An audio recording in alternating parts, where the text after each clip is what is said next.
All right, we are live. Hello, everybody. I'm Killian, also occasionally known as Low Luxury on this gosh forsaken website. My lovely co-host, would you like to introduce yourself?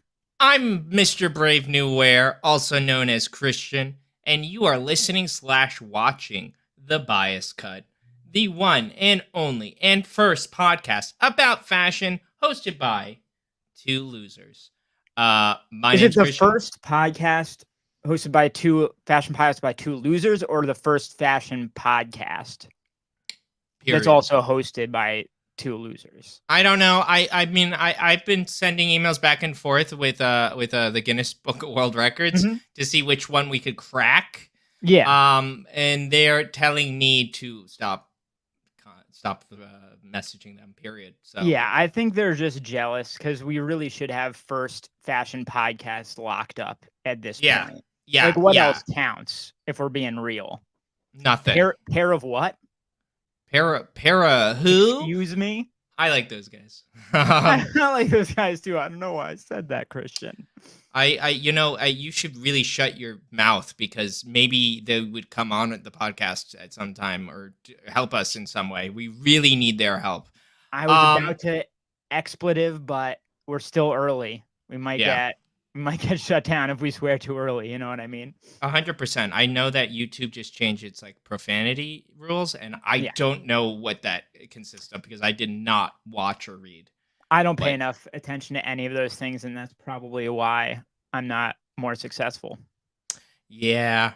Well, speaking of success, in order to generate the success for this podcast that we need and crave, we are trying to reinvent the wheel. We're trying to mix up our format, mix up our style and swagger. And a part of that is this crazy idea of bringing on other people on this here live stream to talk and exist. That also sounds like it's probably a first for podcasts. Yeah, it's first for media. No, right. never before has a person been interviewed in a moving picture. Yeah, it's so sad. I always see that Barbara Walters person just talking to herself on a soundstage. It's just like, why hasn't she gotten someone else on there to talk to? Yeah, you ever hear that Larry King guy? He was an old guy who just existed for just years. Monologuing. Nobody was ever listening. Everybody in the comments was like, "Your suspenders suck, old man." So this is fitting. We have a comment that says, "Do you take vagrants?" No. I'm glad it was asked. No. Not today. Not today, Z. So who do we have then?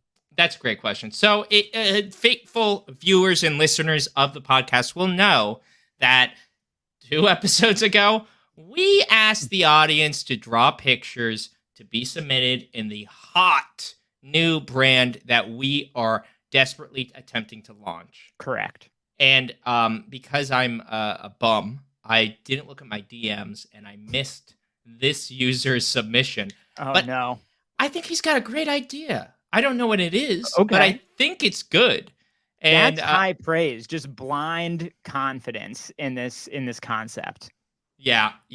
So for the very first time on podcast history and in media history, we are bringing on a fateful guest speaker, one of your very own. If you're an audience watching this and you think, will I ever be able to make it? You could, because tonight we've got on the Cowboy Kid, a.k.a. Mab, a.k.a. Miguel. Miguel. Woo! Thank you for having me. It's a pleasure having you, dude. So do you want to tell the audience anything about yourself or?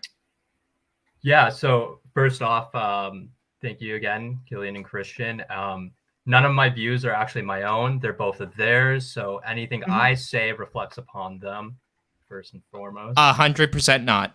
I co-sign everything.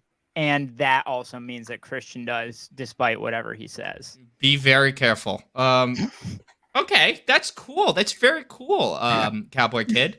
So, Killian, can you pull up the picture that he drew for us? Absolutely. I probably should have. So for anybody, or one moment. just listening, I'll try to describe it with words. We have on the screen a drawing that is curious to say the least, but hopefully Cowboy Kid will be able to tell us a little bit about what he was dreaming up. Yeah, so a little background behind the idea. It's like, I found myself in a spot where fashion is just boring now to me. It's not cool anymore. Eddie has already made everything I need. So I basically turned to my other lifestyles of, kind of being a ski bum in the winter and like a mountain biker in the summer. So, I need my clothes to have like this utility, but still look cool. And I wanted to create something that I could use for that, but I could also, bring it over to the club, right? The club, yes. Yes. And, I hate side bags. I think they're ugly. They ruin outfits. But, as like a Eddie boy, I got to look slim. I can't have like bulges everywhere in my pockets and stuff. So, where am I going to keep my wallet, my keys, or my cologne, right? My perfume. And so like, I thought of reinventing the chalk bag essentially, and trying to make it luxe. Right. Okay. So, first things first is like obvious reference chalk bag, the classic cylinder shape with like a pliable wire rim at the top, like a faux cowhide outer layer, like plastered onto like a stiffer canvas still, so it's still rugged, and you can get that nice like wear and tear on it still. It'll come, the canvas can come through, look all cool. You're actually using your clothes. And, I also was thinking, like, how can I make this more luxe? What would Steve Jobs do that's different? And so I added like that iris closing system up top there, make it a little more sleek, a little more nuanced. And on the inside, it would be like this like recycled like fleece lining. You don't want your your nice perfume bottle to get all mangled in there. You got props? Right? Yep. Okay. Yeah. Okay. And then it would come with like another additional like abrasion resistant inner liner, so that you could actually still like use it as a chalk bag. Something like this you could place inside. And then also it's got the carabiner you can add on, maybe wear it a little more lax. And it also, if you look at the top there, you can still have like the classic belt loop if you're using it in the outdoors. Okay, so I guess my first question is, what did Eddie say when he showed it to him? He actually blocked me when I said it to him, unfortunately. God. So, that must be like, are you on suicide watch now? Are you like never meet your heroes? The problem is I didn't follow him back on TikTok. I'm not doing those little huddy TikTok dances in the Celine. So that's actually a plus for Christian, though.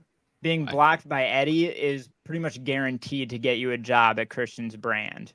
Yeah, I mean, I don't have a vendetta against the guy. I think he's a iconic designer. No, this is the storyline now. I don't like that at all. But Miguel, I do like what you've drawn for us. I love. I do too. I love the perfume bottle drawing. I think that was a nice touch. It's not as good as my drawing. I still have it right here. But it is pretty sick. And for anybody just watching or listening, or maybe even the visually impaired, we've got a beautiful like chalk bag kind of drawing with an aperture closure, very, very Johnny Ive, very Steve Jobs Apple. And the suggestion of the cow print. I think it's a winner. I think it's something we should include in our brand. I just want to make sure, because we do want to make money here, the carabiner will be sold separately, correct? Yes. For at least $400. Yeah. Same with the liner as well. And then obviously both of them will be customizable. Yeah. Pick out what colors you want for them. Yes, 100%. What's the retail price on this? What are we thinking? I actually haven't talked to the development team on that one yet. We're still trying to figure that out. Okay, just spitball. What do you think? Well, it definitely depends if that factory in Bangladesh will take over, but probably looking around the 300 mark here. What kind of brand do you think this is? Bangladesh manufacturing. Oh, well, if you look at, there's a little tag on the side. So Mhm. we'll get it shipped in and then we'll have it sewn on the side and it'll say made in America. Made. I see. Oh, okay. I like that. The old Trump tactic. I Yeah, see, yeah, okay. yeah. Exactly. Very, very much. We're going to be bringing this to the GOP rallies. Miguel, you have been such a gracious guest so far, and honestly, your artistic skills are blowing everybody away. Thank you. Thank you. And I appreciate you coming on to be our first guest. You're our guinea pig. We needed to make sure that this would work before I have somebody let's just say different on. What do we got down? We got a comment. Dylan says, "I'd pay $599 if it comes with stickers or maybe a tote bag."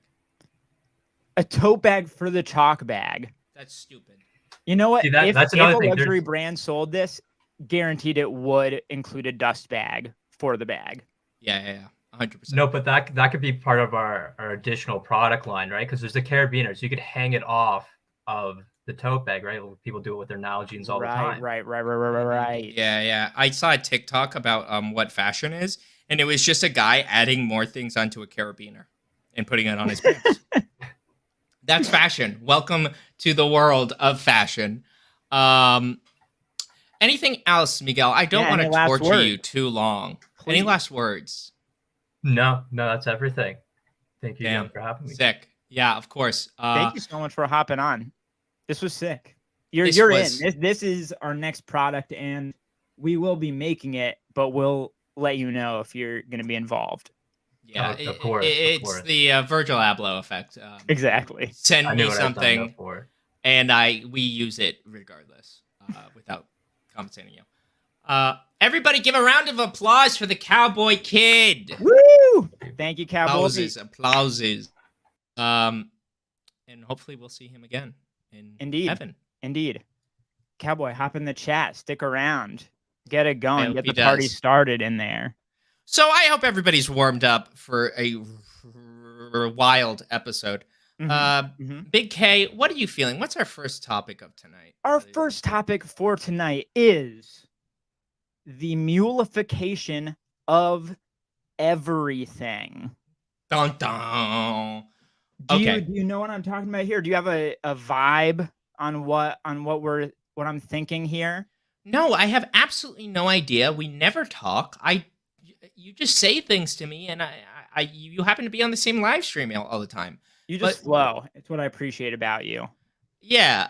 What are you talking about? What has inspired you? Here's what I'm talking about. Actually, I'm going to change this tab. I'm going to start on the more recognizable one here. Right here is what I'm talking about. So what we have on screen right here is a pair of Balenciaga Speed Trainers, the famous sock shoes, right? Yes. Except they have gotten rid of the sock part, kind of the one selling element of these that made them stand out. They have lopped off the back at a 45-degree angle, and just left them as a backless mule slip-on. That's dumb.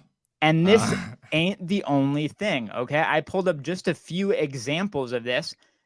Balenciaga, that's not even all they're doing. Here are another silhouette from the brand. It looks like this is a lopped off like runner, I think is a silhouette, or maybe okay, they're calling it the 3XL for whatever reason. Okay. Lanvin, they're kind of like Osiris D3 ripoff Curbs skate sneakers. They've done the same thing, lopped off the back at a 45-degree angle. Guess who else? Our favorite on the channel, Amiri. Mike Amiri, my favorite. Mike Amiri. They've got these like bone dunk ripoffs that they have lopped the back off of at a 45-degree angle. And I want to talk about it, okay?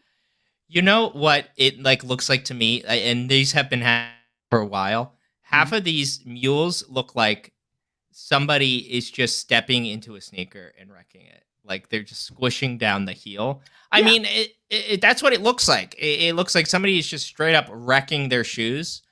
And there are definitely a lot of cool ones. I think that this whole mule phenomena starts with Alessandro's Gucci. You know, Ooh, yep. the fur loafers Yeah, were the really print hot. down loafers. And I think everybody wanted to do a mule after that.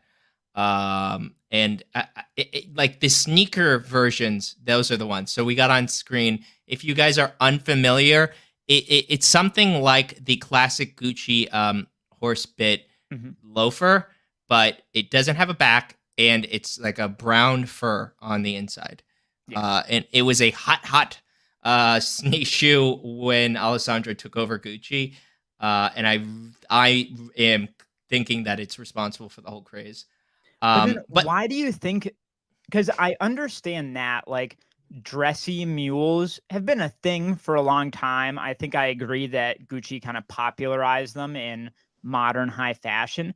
But why do you think it's now become sneakers that they've been turning into mules? Because I think it's very unintuitive almost. And that's kind of what fashion's about, right? Doing unintuitive, unexpected things. But the fact that it's been picked up on so heavily is honestly kind of like disconcerting to me.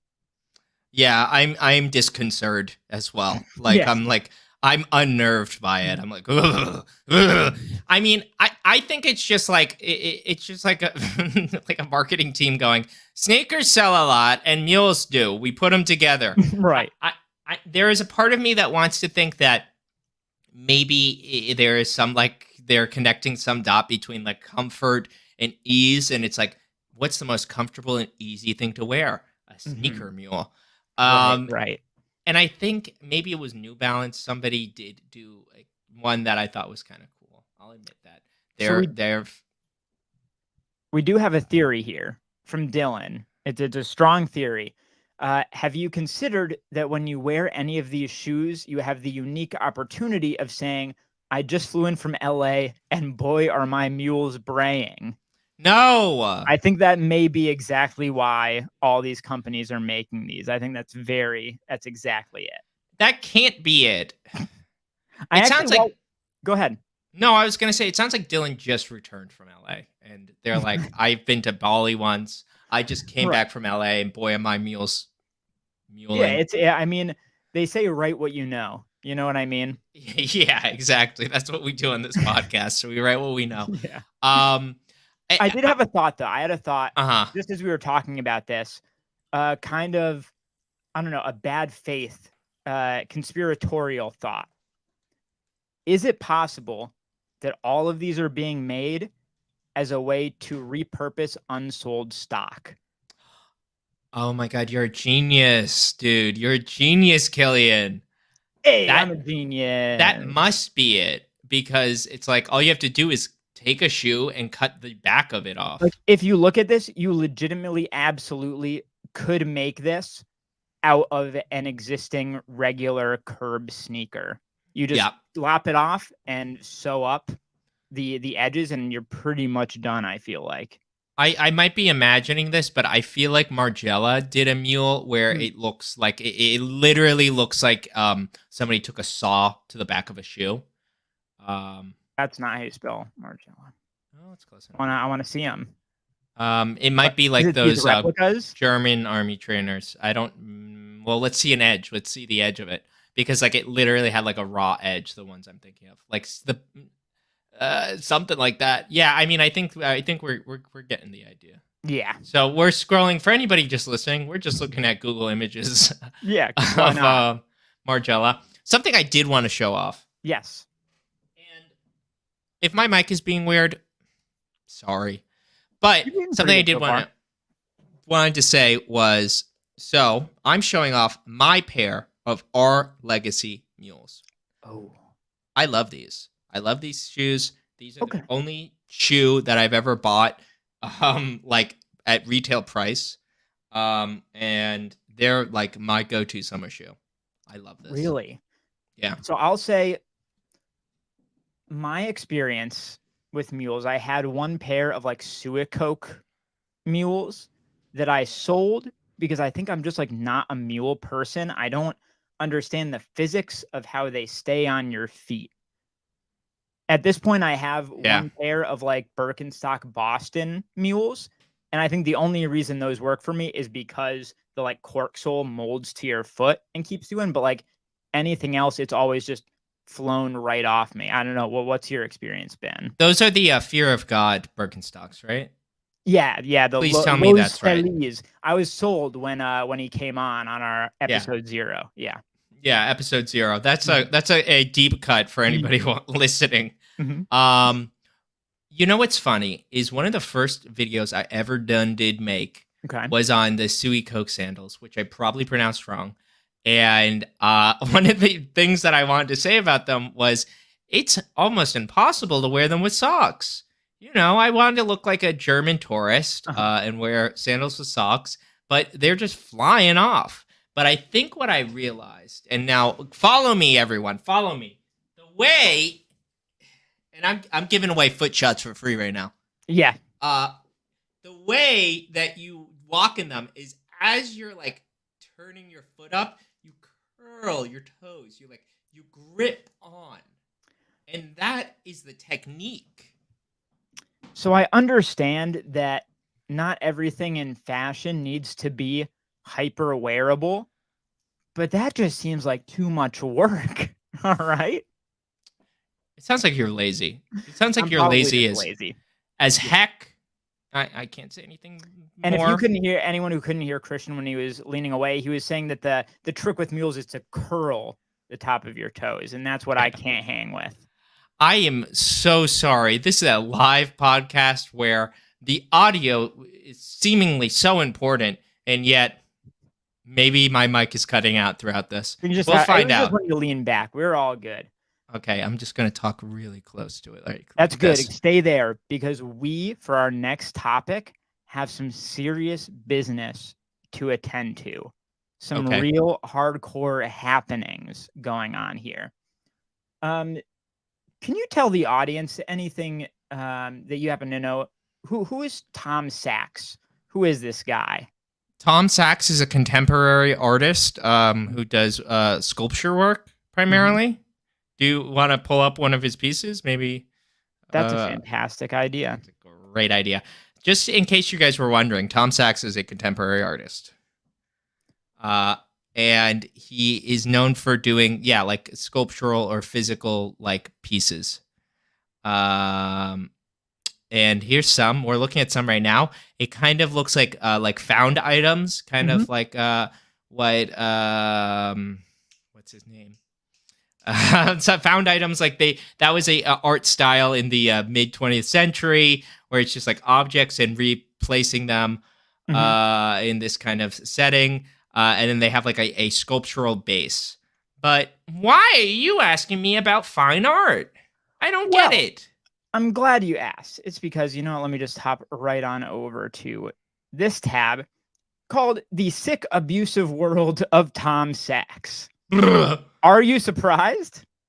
I'm not surprised by any successful contemporary artist being a sick weirdo, sick freak. Exactly. So former workers reveal a culture of rampant mistreatment at the artist's studio. And I read through this. We don't need to go through point by point, but there's a lot of weird stuff. They describe a cult-like atmosphere. They describe swastikas and weird stuff, despite Tom Sachs, I think, being Jewish. They describe in the basement they had a rape room that then they started calling a consent room. Oh boy! Berating, throwing things at subordinates, verbal abuse, basically all the naturals when men get power and then abuse that power. Yeah. I think that something that I didn't know about and I thought was funny reading the article was how it mentions that Tom Sachs' wife is the former director of the Gagosian Gallery.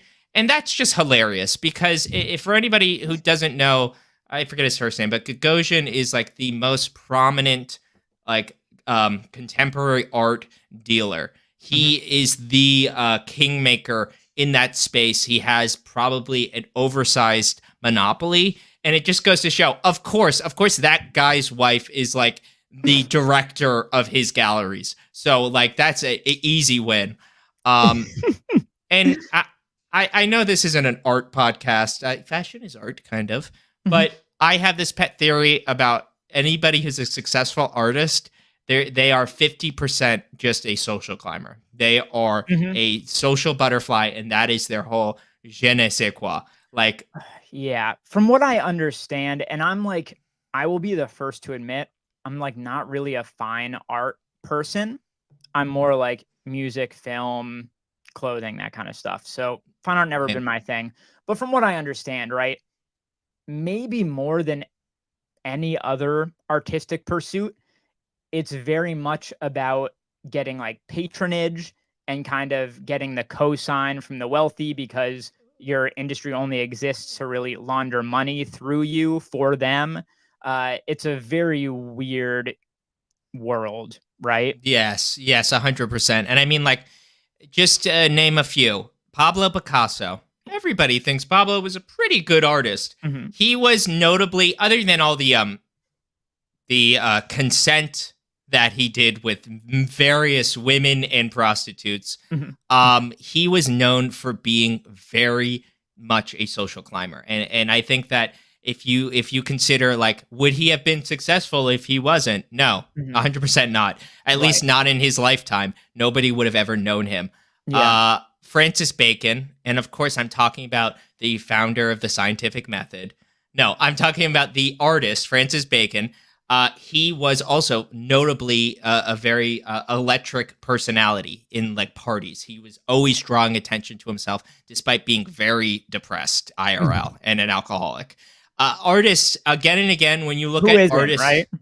Yeah, I mean, yeah, right. Artists who are successful in their own life are almost always very good at making moves, and it's just. I don't know. If you thought it was based on their talent, then think again. No. I'm curious to see like the fallout, because he had the Mars Yard sneaker with Nike that's like super, super rare. They just did the general purpose shoe, I think it's called, which was like a general release shoe essentially that is being sold everywhere. So probably very profitable for both entities. It's weird. It's not quite at the Kanye level, but it's kind of on a similar-ish wavelength, where it's like, when do you become too big to fail? And when do you do things that are so crazy that it outweighs you being too big to fail, you know? Yeah, 100%. I mean, like, and I talked about this. I had a whole video about Kanye. He, for a long time, was like, this is a person who doesn't know when to keep their mouth shut, but we love them and we keep coming back. And it's like, you know what could actually destroy your infinite amount of like goodwill is saying I love Hitler. Is like earnestly meaning it and saying that you love Hitler. That will destroy any goodwill you've ever had. Can we just be like real controversial here for a second? No. And maybe just dissect. Yes. Cowboy started us off. He wasn't spicy enough, you know. You said he was going to get us canceled, but he didn't. So now I've got to do it. Why does it seem like these canceled celebrities, abusive celebrities, whatever, are always anti-Semitic? You know what I like? What the hell is going on here? Nice. Hey, Killian, nice try, buddy. I'm not gonna say Jack. All right. I assume it's because something is wrong in their brains. All right. It's like, why would you, who has been repressed for longer than the Jews? It doesn't make any sense. So I will legitimately say, I know I live in the Northeast, as do you.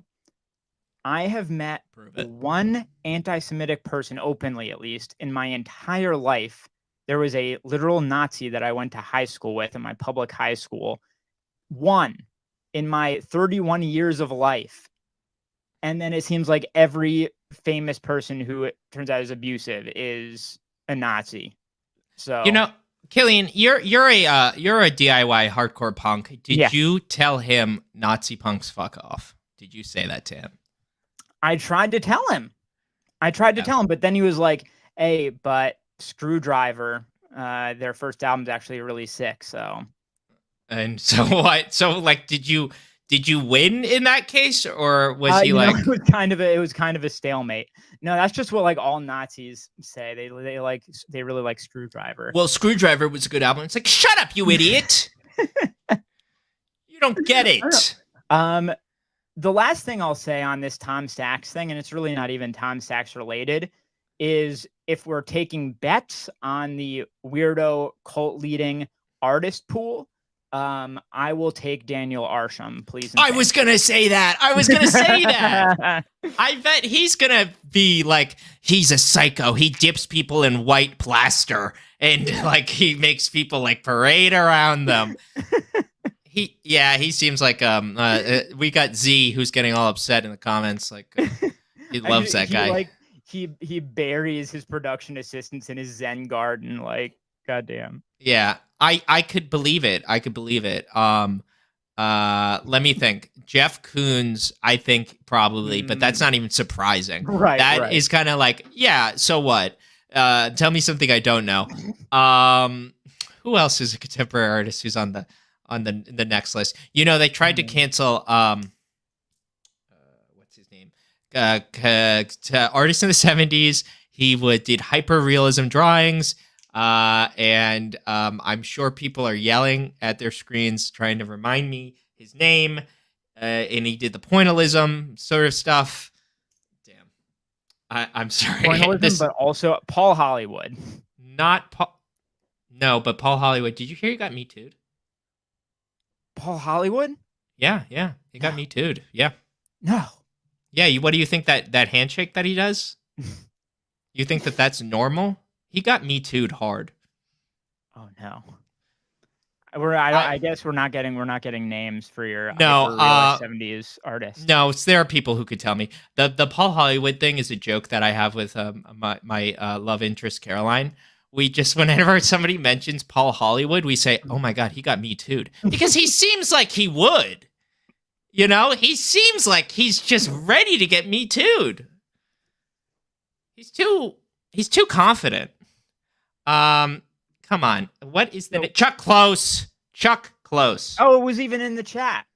Yes. So Okay. Chuck Close, and mind you, he was an art. I hope I'm not saying that he's dead and he's still alive. That would be kind of.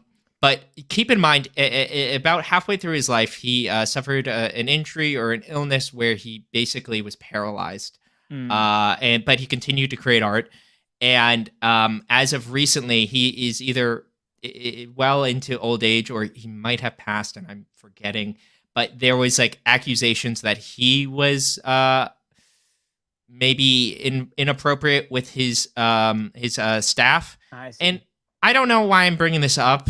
I just always think like, could he have been? I guess you could. It doesn't matter if you're like in a wheelchair. Right. Blank said that he passed away in 2021. Like, people, this is not like a all-encompassing thing by any means. I'm not saying this is a generalization, but certain people will have like literal health issues or mental health issues, whatever, and will almost like use them as cover to hide behind and act inappropriately. I feel like, you know, like Kanye. Kind of. I mean, yeah, exactly. Yes. Or at least like, I don't know that he necessarily would lean on it, but his fans absolutely. Yes. Would just be like, yeah, he you can't blame him for anything because he is, you know, whatever he is. You know what? I would like to take this moment to say to everybody listening in the podcast and everybody in the world that I am quasi sorry about the extremely anti-Semitic marks that I made. But the reality is that I have ADHD, and that's it. You know, it's not even my fault that I said those things. Really brave, aware of you to say. Yeah, I'm just trying to raise awareness that I have a disease, and I can't be held responsible for bad things that I say. But if I do anything good, mind you, you can accredit it to my unique brain. So I have IBS, and sometimes when I go poopy real quickly and I'm reaching for the TP, I accidentally trip and fall on boobies. Oh my what god, happened. dude. Yeah. Oh, clip that. So clip that's that. why that happened. That is the most outrageous thing you've said in the 7 episodes that we've done together. Next subject. You know how we were talking last episode about the cartoonification of fashion? I do remember. We were talking about stuff like there was a J.W. Anderson Minecraft shirt, and there was the most notably the Astro Boy boots by Mischief. Correct. Are you telling me there's something else? I would like to submit a new entry into evidence here. We have the Red Wing X Super Mario Bros. Movie boots. Wow. I can't wait to see Chris Pratt on the red carpet in these. Oh, boy. He'll be like... Literally, though, like that feels... I would like to live in that world, but I don't think we do live in that world. But there's going to be at least somebody that we're going to see popping off on Instagram, like a big celebrity. Getting a fit. Yeah, getting a fit off. I'm off. trying to figure out who it is. Pedro Pascal. We've been talking about him a lot, I think. Daddy. Yeah, Zaddy Pascal. If he wore these, he'd be Puffy Daddy. If he, let me think of some good puns. Something, The Last of Us, something, The Mandalorian. You know, what I think is hilarious about these is they do, like the bulbous toe cap does immediately make me think, like a Red Wing. Yeah, Red Wings have really big toe caps. They just took it to the extreme. I wonder how Red Wing needed to get lame, Z says. I wonder how they fit. Is it like huge in there, or do you think it's like fake? Like it's like it looks big? I never know with these things, because unless it is just a picture and there's no one wearing them for reference, like we're just looking at some big brown, puffy, bulbous, video gamey Nintendo looking boots right now. Yeah. But I have to assume, based on the shape, that there's a lot of space in those, and I have no clue how those get actually filled out IRL. Yeah. I mean, like with foam. I don't know. Are they like? I guess the question is, do they have a price on these? Do we know how much they're going to cost? That's a fantastic question. Let's keeping in mind for our audience, Red Wings typically. Oh my god, we got trolled, guys.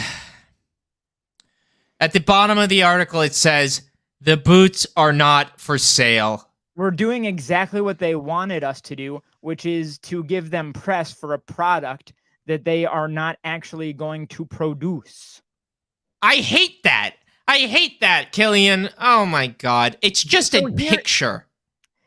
It is actually infuriating, because if you were going to do something silly and for the lulz, you got to at least see it through and make them available, at least in very limited quantities, you know? Or it has to exist. Like, didn't KFC do like a gamer rig that has like a chicken fryer in it?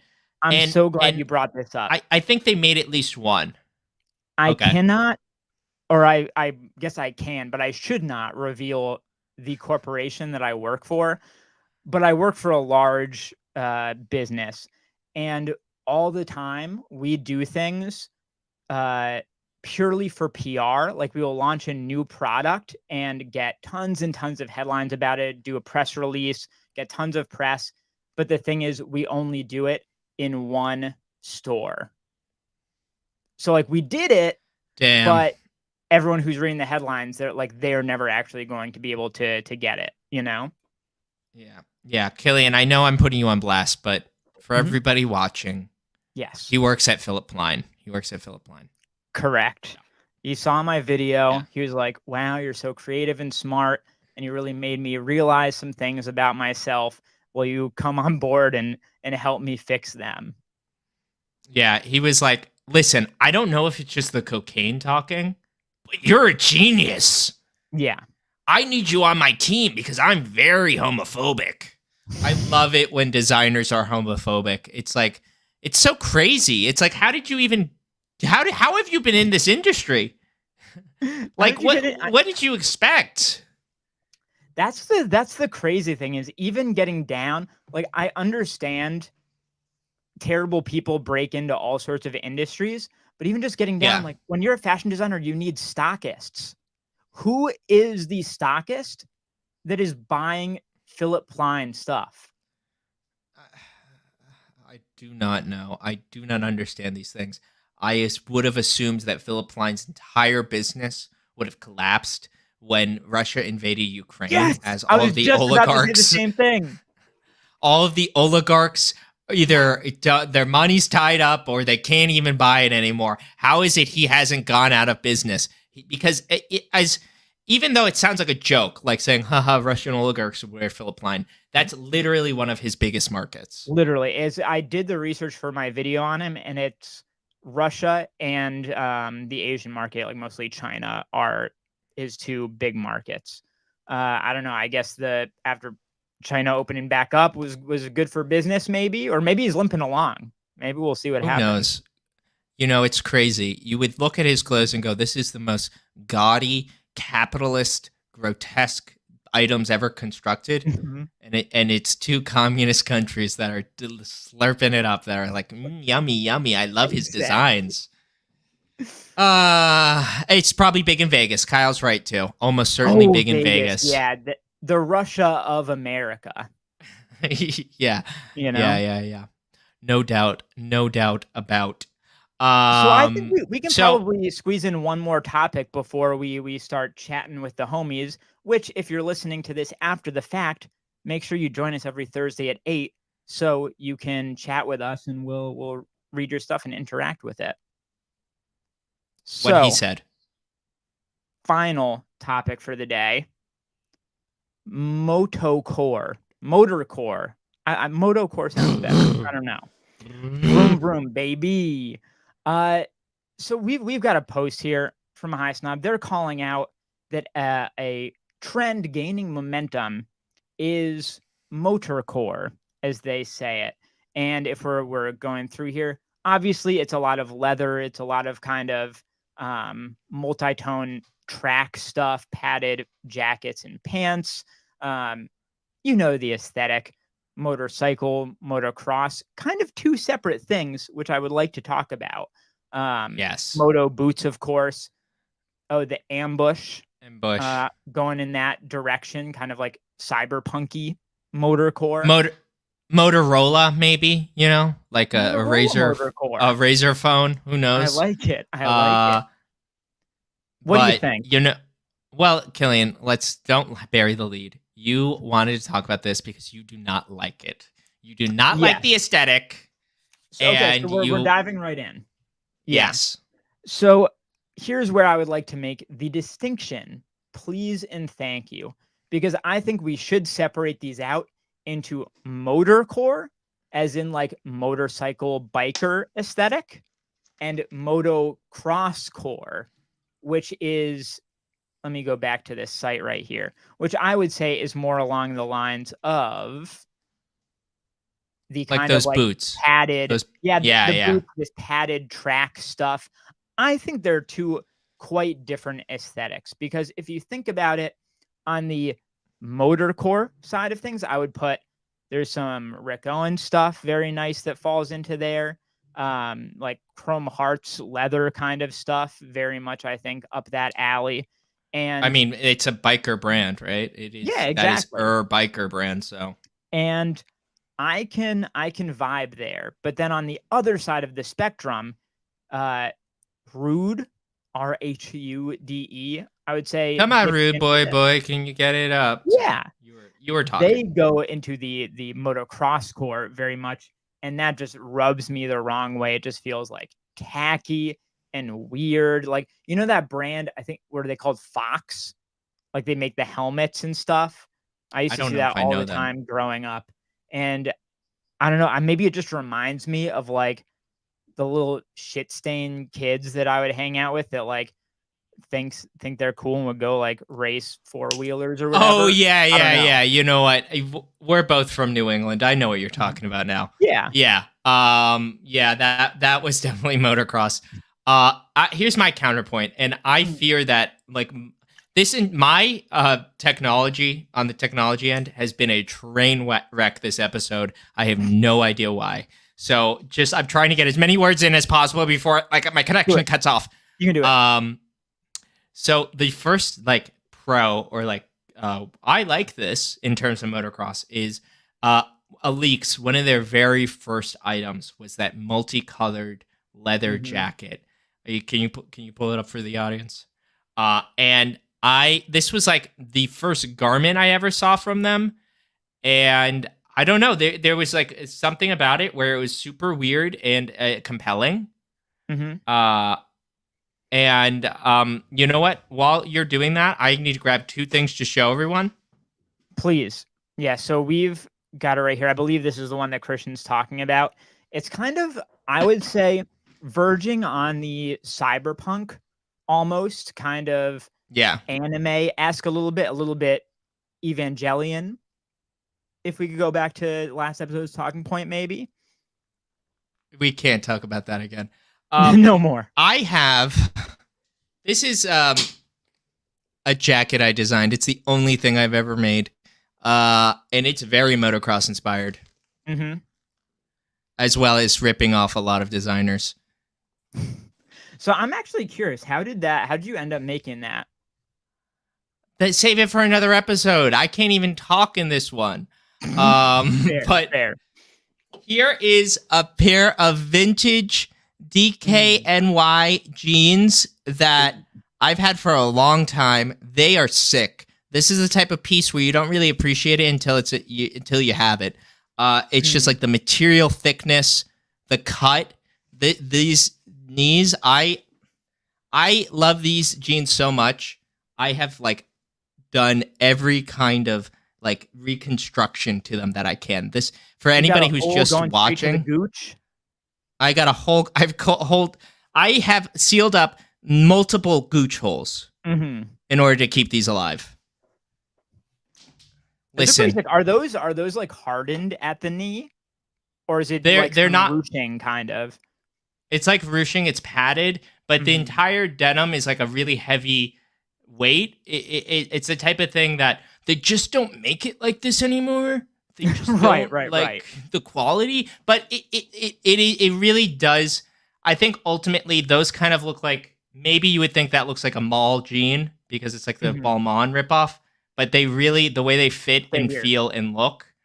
Okay, I'm not gonna go anywhere, but I'll just keep talking, guys. How on a scale from 1 to 10, how horrendous is my connection?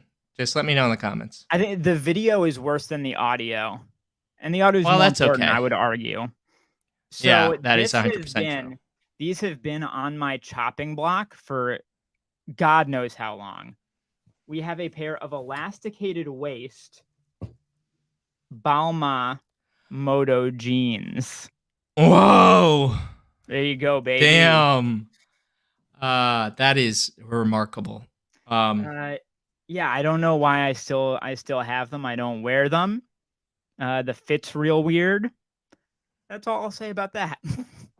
Listen, I think that there is an untapped potential in the motocross genre, in this aesthetic. Okay. And maybe even if it's kind of corny, we'll maybe that's something we'll have to come back to, because you can already see I've got two beloved pieces that take that aesthetic. Big K, although we spent a lot of time talking about not fashion and all sorts of stuff, we're nearing that point in the episode where we kind of let the audience ask us random stuff and we try to respond to it.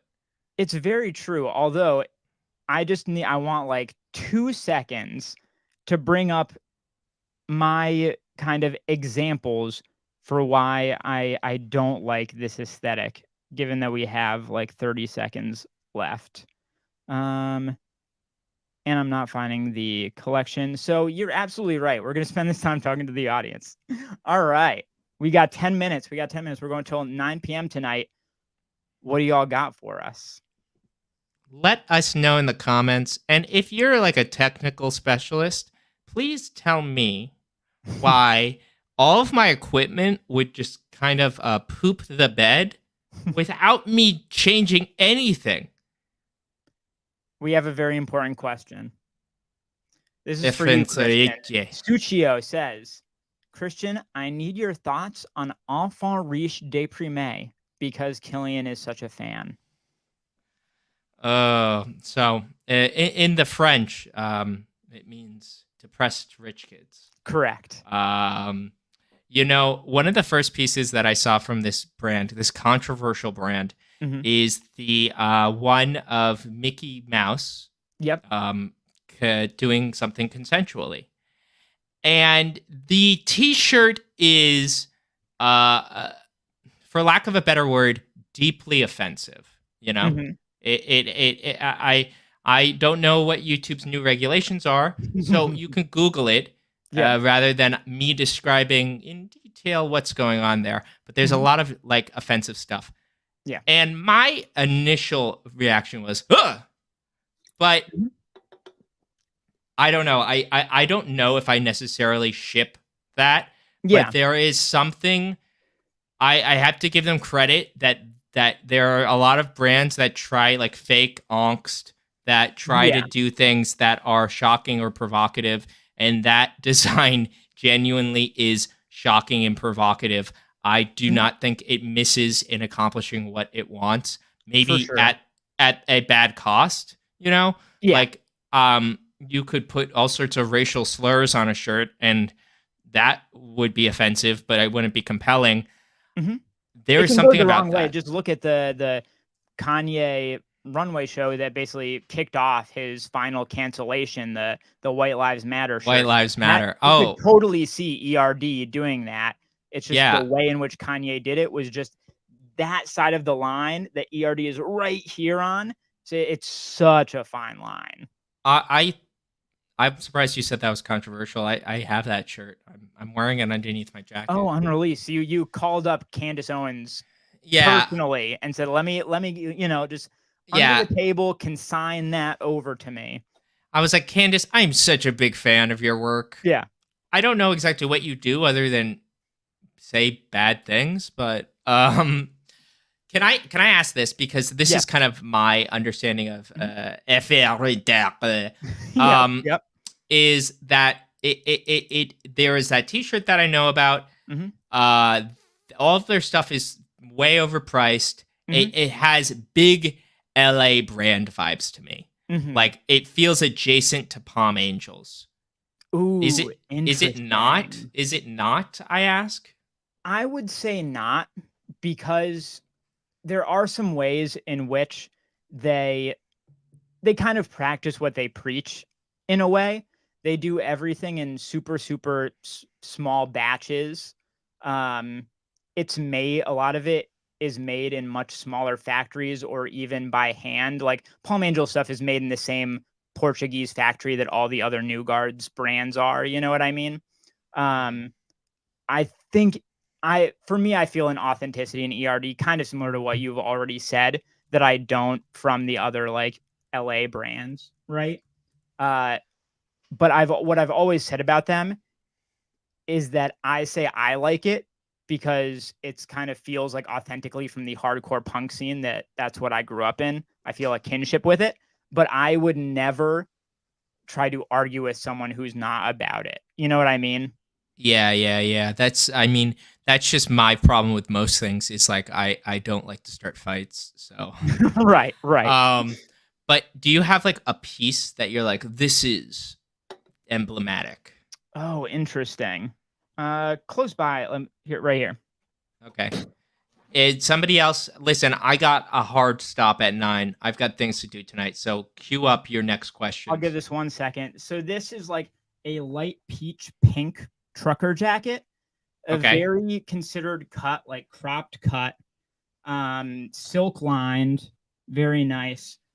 on the back, it's got this like very iconic for ERD, like punk patchwork stuff that they're kind of doing. You know what I mean? That I thought that's a Raf Simons. I thought Raf Simons invented that. I mean, he did, and they copied it, and now it's their Okay. thing. Yeah. Okay. Yeah, just a super nice piece. Like I don't have any of. Oh wait, you know what? This right here, this belt is probably like the most ERD thing.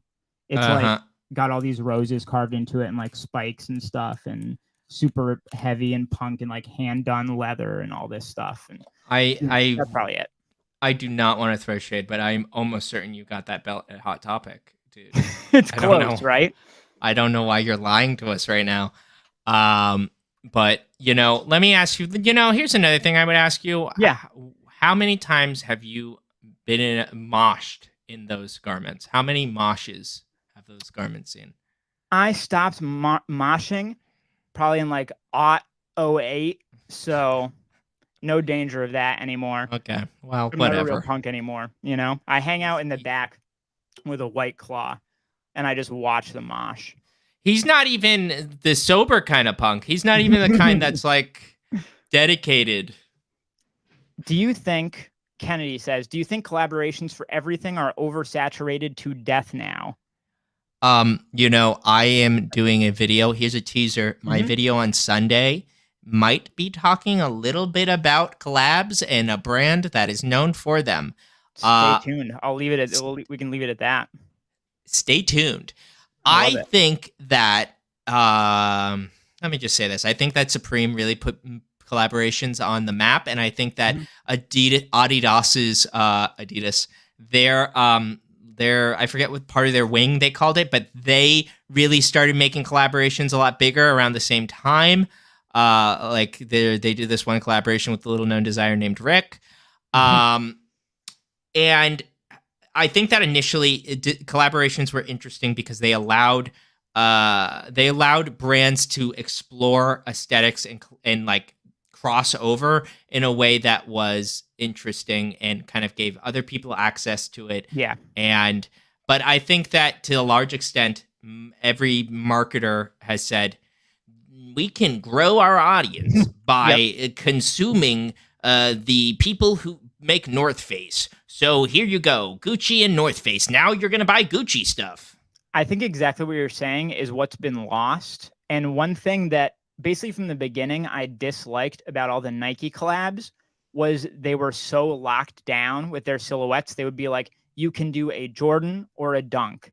And I mean, that's kind of still the case. Like, that's just how it's always been. It's you do a colorway basically of one of their existing silhouettes.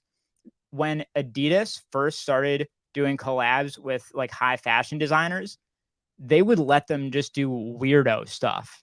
Like they weren't locked into, they would do takes on maybe Adidas silhouettes, but they were letting them just like blow them to hell if they wanted to, which I don't feel like I see anymore. Like even the Gucci Adidas or Balenciaga Adidas, they're doing the same thing that Nike does, where it's like they're doing a Gazelle and a Samba or whatever, you know? Yeah, I mean, like if you think about Raf's Oswegos, and I'm not having a brain aneurysm, that was an Adidas times Raf, I'm almost certain. That silhouette, like that's not a silhouette that he was riffing on. He just came up with that idea. If you think about the Rick Chungus sneakers, I think were the name, where they have like the dual or like the not perforated, but the spring blades. The spring blades are another example of something super weird, but I was thinking of another one. But I mean, like, at least those were all like, it was almost like they used Adidas's ability to make a sneaker, and then they made whatever sneaker they could imagine. Because I think that's legitimately something that is kind of special to these brands. Like, I know a lot of people, probably rightly, give Balenciaga a lot of shit because most of their like super techie sneakers, like the Triple S and things, are made in China. And that's, they say, because those places, they just have the best manufacturing capabilities to make like super techie sneakers. Essentially. And I think for these luxury brands, being able to tap into those manufacturing capabilities probably does allow them to play in ways that they wouldn't otherwise be able to. Uh-huh. You have to assume that that's the case since Raf Simons can't even make clothes anymore. So True. I If you want to know, Raf Simons' runner is incredibly disappointing to me. His sneaker line. I've got videos about it if anyone wants to check it out. No, nobody does. Why would they want that? Oh dang, we're at 9. We're at You know what 9. that means? What it means Time. is that Christian does not love me or you. And he's got some Demula monsters to be with. Well, let's see. Maybe we got something to go to tonight. Mm. Everybody watching, I want to thank you all for dealing with our podcast. Give another big round of applause for Cowboy Kid Cowboy. for being our very first guest and sharing his beautiful design drawing with us. My name's Christian. You can find me on YouTube. It's called Brave New Wear. It's a channel where I make strange content. Big K, what about yourself? You can find me at Low Luxury, all one word, here on this channel. Instagram, same thing, but just with underscores at either end. And I think that's all we got, Christian. Thanks, everyone, for joining us. Thank you, guys. I'll figure out what's wrong with my computer. Talk to you next time. Peace.